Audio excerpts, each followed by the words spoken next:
ঝিলাম পাকশালাতে আপনাদের সবাইকে অনেক অনেক স্বাগত। বন্ধুরা, আপনারা সকলেই আশা করছি খুব ভালো আছেন।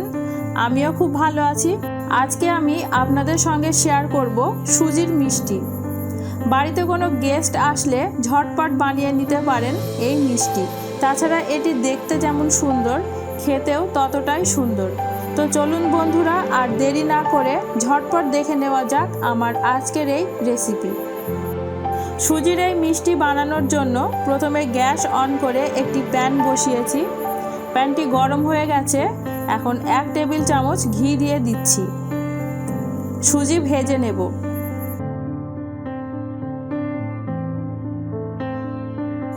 এই রেসিপিটির জন্য 1 কাপ সুজি নেব। লো ফ্লেমে একটু সময় নিয়ে ভেজে নেব। হাই ফ্লেমে ভাজা যাবে না, তাহলে পুড়ে যাবে। ভাজা হয়ে গেছে। এখন 1 কাপ গরুর দুধ দিয়ে দিচ্ছি।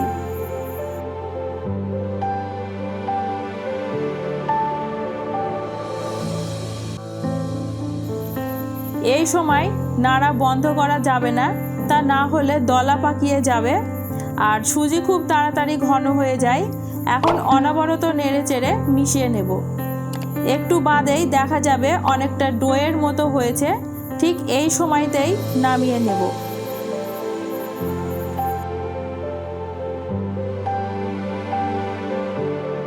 একটি প্লেটের মধ্যে তুলে নিচ্ছি। এবার ভালো করে মেখে নেব। এখানে আমি 3 টেবিল চামচ আমুল দুধ ব্যবহার করছি। সুজি যদি বেশি শক্ত হয়ে যায় তাহলে এখানে লিকুইড মিল্ক ব্যবহার করতে পারেন। একটু ভালো করে মাখতে হবে, তা না হলে গোল করার সময় ফেটে যেতে পারে। মাখা হয়ে গেছে। এখন হাতে সামান্য তেল দিয়ে একটু ছোট ডোয়ের মতো করে নেব।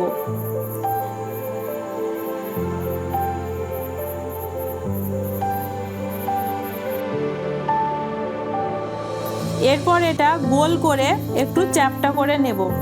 সবগুলো ঠিক এই রকম ভাবে বানিয়ে নেব। কিছুক্ষণ পর ফিরে আসলাম। দেখুন বন্ধুরা, সবগুলো বানানো হয়ে গেছে। এখন চিনির শিরা তৈরি করে নেব। গ্যাস অন করে একটি প্যান বসিয়েছি। এখন 1 বাটি চিনি এবং 1 বাটি জল দিচ্ছি। একটু সময় নিয়ে জাল করে নেব।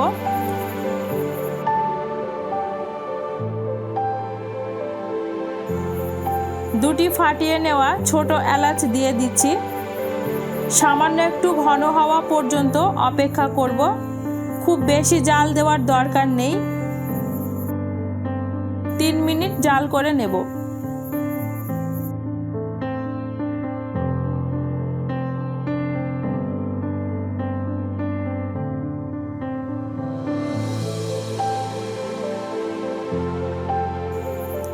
চিনির শিরা একদম রেডি। এবার মিষ্টিগুলো ভেজে নেব।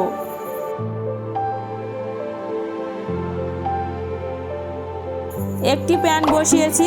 বেশ কিছুটা সাদা তেল দিয়ে দিচ্ছি। তেল খুব ভালোভাবে গরম হয়ে গেছে। মিষ্টিগুলো সব ভেজে নেব।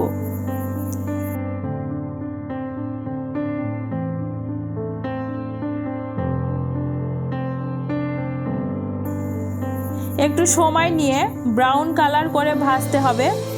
মিডিয়াম ফ্লেমে এপিঠ ওপিঠ ভালো করে ভাজতে হবে।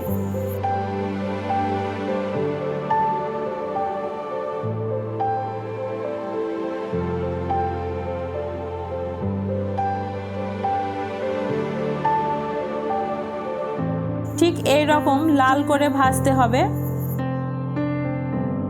মিষ্টিগুলো ভাজা হয়ে গেছে। এবারে একটি একটি করে তুলে নেব। সবগুলো তুলে নিয়েছি।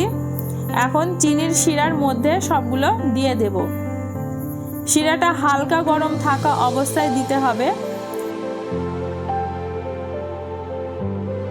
এখন ঢাকা দিয়ে 1 ঘন্টা রেখে দেব। 1 ঘন্টা পর ফিরে আসলাম। দেখুন এই মিষ্টিগুলো শিরা টেনে কতটা বড় হয়ে গেছে। যদি হাতে আরও সময় থাকে তাহলে আরেকটু সময় রাখতে পারেন। এখন মিষ্টিগুলো পরিবেশন করার জন্য একটি প্লেটে তুলে নিচ্ছি।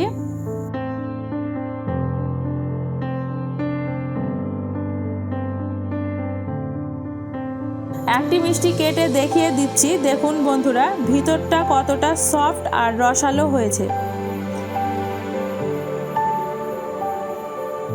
তো বন্ধুরা আজকে আমার এই মিষ্টির রেসিপি কেমন হয়েছে কমেন্টে অবশ্যই জানাবেন। আর যদি ভালো হয়ে থাকে বা আপনাদের যদি ভালো লেগে থাকে তাহলে প্লিজ বন্ধুরা লাইক শেয়ার কমেন্ট করবেন। আজকের মতো এই পর্যন্তই, আবারও ফিরে আসবো অন্য কোনো রেসিপি নিয়ে। ততক্ষণে আপনারা সকলেই খুব ভালো থাকবেন, সুস্থ থাকবেন। ধন্যবাদ।